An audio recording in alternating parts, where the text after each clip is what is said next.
Good morning, everybody, and a happy Tuesday morning to you. I hope your week is going well.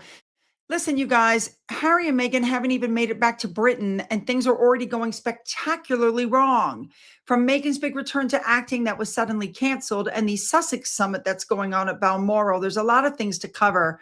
But one of the big things for me was what happened at Arlington National Cemetery. This raised some serious questions for me. And again, we have a fight over security. So Britain may not be quite as excited about the reunion as Harry and Meghan are. So we're going to jump in because there's a lot to cover. Let's go. All right, before we start with all the other crap that's going on, we're going to start with Queen Camilla. She was back at the York race course for the festival. She looked lovely, very pretty in pink. This was her second appearance at this festival this week. Now, I showed you previously she'd been there on opening day in the pouring rain, but on Friday, which was day 3, she returned again in her role as patron. She looked like she was thoroughly enjoying herself, and it looks like she handed out a few of those trophies. And as usual, I want to give a big thank you to Carol M., my moderator, and to Remoulade Sauce for showing us all the details of this, gorgeous outfit. And I'm happy she looked happy because sooner or later she was going to have to go back to Balmoral. Now let's move on to the part of the story that I really feel is important. The royal family didn't just suddenly race to Balmoral because Harry and Meghan announced they were coming back. They were already there. This is supposed to be their summer holiday. You had Charles and Camilla. Also seen there was William, Catherine with George, Charlotte, and Louis. Don't forget, we know that Peter Phillips and his new wife, Harriet, were there. We saw Zara with her husband, Mike, and the 3 children. We saw Sir Tim Lawrence and Princess Anne. We saw Edward being driven in by his son. We know Sophie is there. Now, the entire family was there because that's what they do during the summer. And then the Harry and Meghan announcement dropped. So what should have been a private family holiday had a rather large elephant wandering across the castle grounds, and the name was Harry, because reports began describing this gathering as a Sussex summit, with Harry and Meghan return unexpectedly dominating all the conversation. No, I don't think Charles rang a bell and said, okay, everyone to the drawing room. But I mean, come on. Harry and Meghan just announced they were returning back to Britain. You know this was going to be a big topic of conversation. And when you think about it, the entire senior royals just happen to be together under one roof. So of course they're going to have these discussions, but not in front of the children. I seriously doubt that George, Charlotte, or Louis, Georgiana, and all these other, I'm sure none of these kids are aware of what's going on. I'm sure they're shielding the children from all of this mess. But, the royal family, they sat around a table. Now let's stop for a second and talk about Eugenie and Beatrice. First of all, they were not at Balmoral. But if you guys remember what I told you the other day, when Harry and Meghan announced to the world that they were still very close with Eugenie and their children, that they hung out together in Portugal and all this stuff. And I even said, putting out that information was a mistake, not for Harry, but for Eugenie, because that makes the royal family think that everything that goes into Eugenie's ears goes straight to Harry because it's a direct line. And all of a sudden, articles are coming out saying that they're not close at all. Look how dramatically and quickly that narrative changed. We went from, we're still close and our kids hung out together to we're not close anymore and the children didn't meet up in Portugal. And that may be why we're also hearing stories that Beatrice and Eugenie are being urged now to relinquish their titles to help protect the monarchy. Now, of course, we haven't heard from them that this is happening, but the discussion itself is interesting because the monarchy is clearly going through a period where titles, roles, and who represents the institution is being scrutinized. So it very well could be that that's what's happening since Harry and Meghan are coming back. Now, I've already told you that Meghan McCain said something about Harry and Meghan, called them D-list actors and grifters. I told you already that Jenna Bush Hager called them out for lighting a match on live television. And for those of you who don't know, Gwyneth Paltrow is apparently very happy that they're moving out of Montecito. So the next person to speak out is Don Lemon. He called out Harry and Meghan directly, telling them to pick a stance after everything they put us through following the Oprah interview and their royal public exit. He referenced their publicized claims against racism, mimicking the discourse by saying, quote, "Oh my God, what color is the baby going to be behind the ears?" He uploaded a video on social media addressing the New York Post headline that details them leaving and putting the kids in school in Britain. And he basically expressed exasperation over their back and forth decisions regarding life in the UK.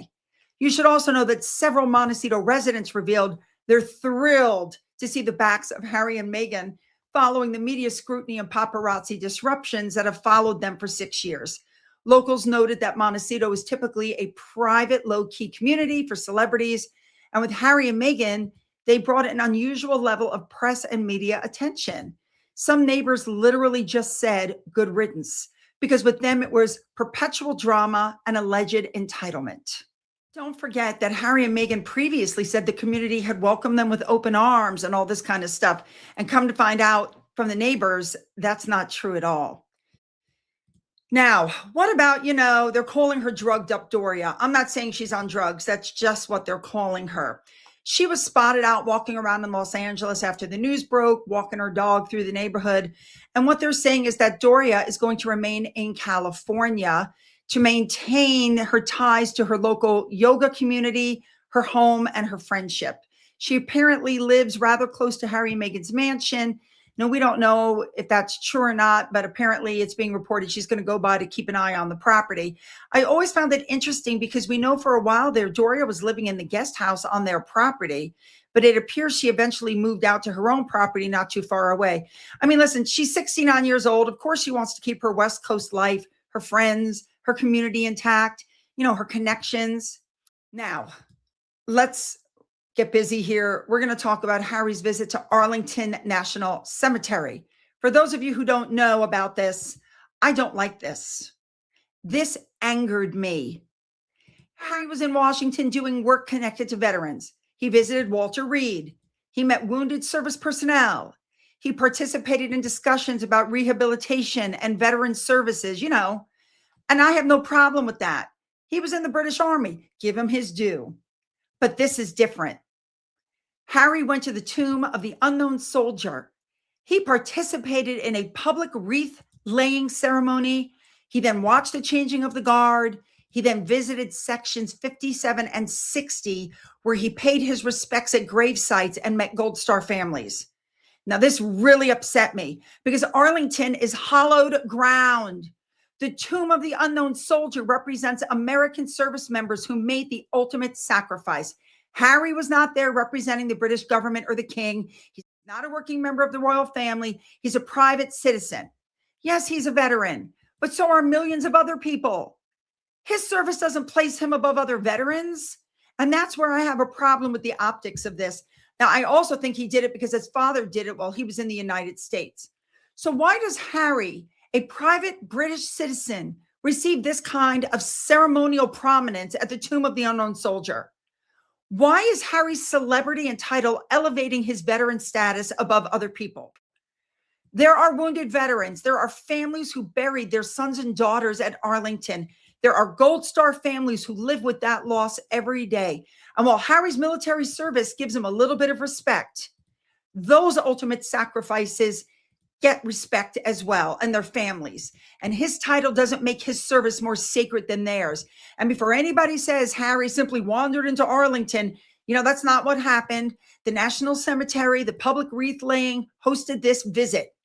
Horrible. My criticism is I don't think he should have been given this level of ceremonial prominence in the first place. I mean, then when I was watching this, something caught my eye. This picture caught my eye. Like, I've seen this before. I was like, wait a minute, where have I seen that? Oh, that's right. He did the exact same photo op in Ukraine, and he brought photographers because after all, it's not service if you don't take a picture of it. Being a private citizen means you don't get to switch the royal spotlight back on whenever it suits you. And Arlington, of all places, is not where I want to see celebrities or royal status become the story. Those graves are not a backdrop. That tomb is not a photo opportunity. That ground belongs to the Americans buried there and the families who carry that loss. Harry served his country, and I give him props for that. But the Arlington is not about Harry. But I'll tell you what is his website, where he made sure he posted all the pictures of that visit. Now, there's a lot of discussion as to why Harry and Meghan are returning to the UK. Of course, politics entered the story. Of course it did. Trump allies are suggesting that Harry and Meghan are leaving because they don't like Donald Trump. We know they don't like Donald Trump. That's obvious. And the timing inevitably generated some speculation. Then we heard that the kids were on a wait list for school. They came off the wait list, and that accelerated the move quickly because Meghan didn't want to give up the chance of the kids getting into whatever school it was that she found for the children. She wanted to make sure that they got in wherever it was she wanted them to go. Then we heard the news that actually they were in a rush to get back to the UK because Meghan was been offered a huge new role, a return to acting, and not just a return to acting, a return to acting in Britain. It was reported in multiple articles that she was in discussions about appearing in Guy Ritchie's Netflix series, The Gentleman. And some of the headlines made this sound enormous. It was going to be Meghan's big acting comeback, a return to television. She was going to be playing the ultimate temptress. They were going to start filming in Britain, and there were potential filming locations. And, for a moment, it sounded like Meghan had absolutely packed her bags, booked the trailer, and was practicing her lines. But there were a few problems. As soon as you started digging under the headlines, the actual story was considerably more preliminary. Meghan, it was reported, was in early discussions for a role that hadn't even been written yet. They were crafting a role for a potential third season of The Gentleman. The show hadn't even been confirmed for a third season. Netflix had not announced or renewed season 3. There was no public announcement about the character Meghan would be playing. There was no official casting announcement. Netflix hadn't said, hey, we're welcoming Meghan Markle to The Gentleman. Guy Ritchie hadn't announced her. For all we know, somebody was sitting there saying, hey, Guy, could you possibly create a role for her? Because at this point, we're talking about casting before a third season was confirmed. And then just as quickly as we heard about it, the role was gone. That it had been withdrawn because the backlash in Britain had become too intense and she'd been dropped. So that's where you have to separate the headline from what we actually know. And I want you guys to realize what happened. Meghan's British acting comeback managed to arrive, caused a national controversy, and disappeared before the official season even existed. The reaction in Britain to the possibility of putting her into a British production was strong enough to make pursuing the idea untenable. If anything, that tells you what they're heading back to. But there is one other big elephant in the room, and that's Netflix. It's being reported, and this I can believe. Netflix wants to capture every moment of Harry and Meghan's planned relocation back to the UK. Because they hold a first look deal with Harry and Meghan, still, it views their return to British soil as the ultimate story to revive their tanking viewership metrics. Production teams are reportedly preparing to follow the family's transition, framing the move as a major reality and documentary focal point. That's right, ladies and gentlemen, this is not over. Meghan is actually exploring how to get another deal with Netflix. And of course, the royal family has to be involved or else nobody would want to watch it.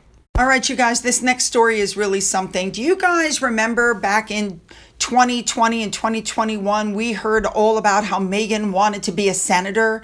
Well, reports have come out that Meghan actually requested a meeting with California Governor Gavin Newsom in late 2020 to lobby for the Senate seat that was vacated by Camilla Harris when she was elected vice president.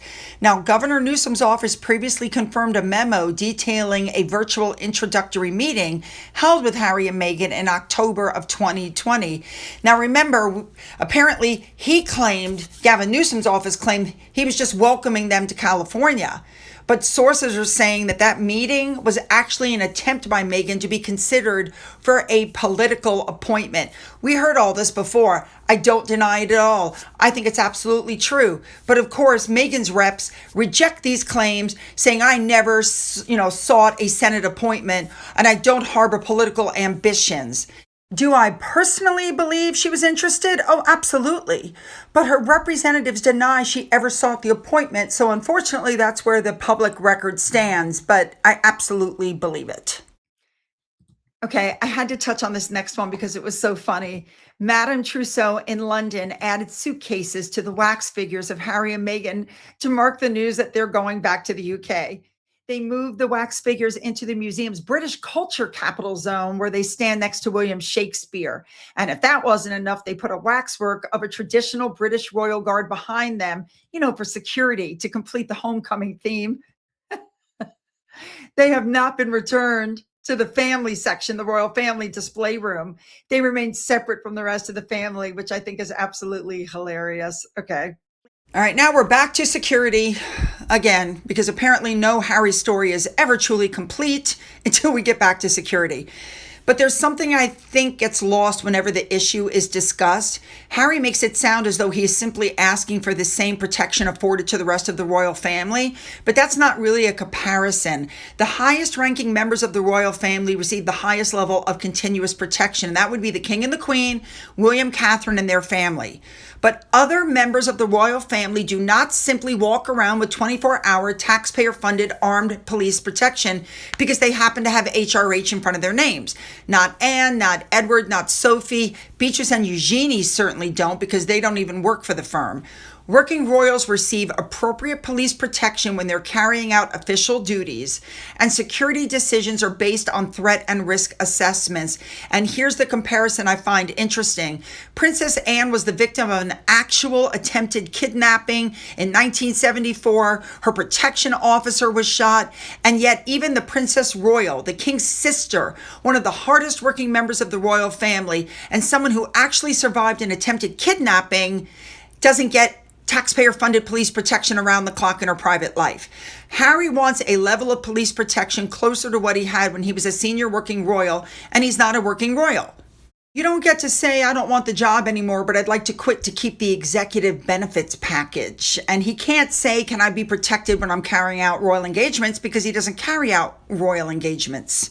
Remember, he lost his security, he sued for it, he lost, he appealed, he lost, and now he's privately pleading with the UK Home Secretary Shabana Mahmood for a final decision for his state-funded security arrangements. Now, for those of you who don't know, Ravik did do a risk assessment. It was ended at the end of July. He's pushing for the official results, which, so he'll know what level of protection his family's going to get. He is asking for round-the-clock taxpayer-funded armed security for his family that could cost as much as £5 million.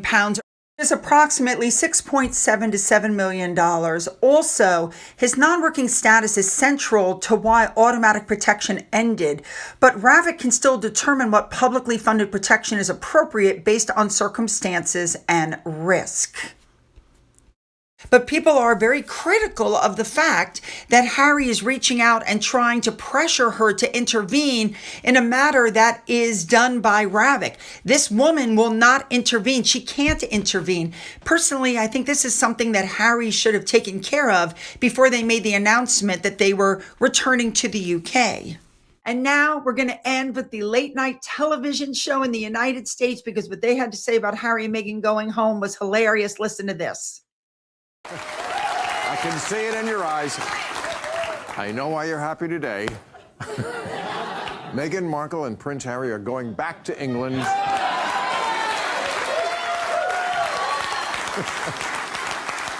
I tell you, that ice doesn't around, huh? It's not that. This was Harry's idea. He wants to be closer to the family that's not speaking to him.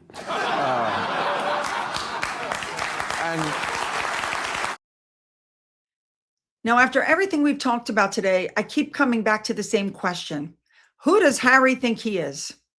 He walked away from royal duties and responsibilities, and years later, he still appears to want many of the privileges that come with being at the very top of the royal family. Arlington really bothers me. There are thousands of American servicemen and women buried there. And, I get that Harry served his country, but his service does not place him above the American veterans that are buried there, or the millions of American veterans who would never expect special treatment or access. And then we have the security issue. Now, because Harry made a very public decision to leave the institution for his independence, his freedom, and his life, you cannot spend years rejecting the institution and then expect it to keep treating you as though you never left. And with Harry and Meghan preparing to return to the UK, I think that question is going to be harder and harder to avoid. Do they simply want to come home, or do they want all the privileges of the royal life they said they wanted to escape? So let me know what you think, because I have a feeling you're going to have a lot to say about this one. Don't forget to hit the like and the subscribe button and the bell for all notifications. Then go down into the description box where you'll find the link to my Twitter, my Gettr, my Rumble, my email, a link to my father's book, which remains up for sale on Amazon, a link to my Amazon wish list, as well as a physical address. For those of you who have donated to my coffee fund, thank you so much. And as always, you guys, have a great day.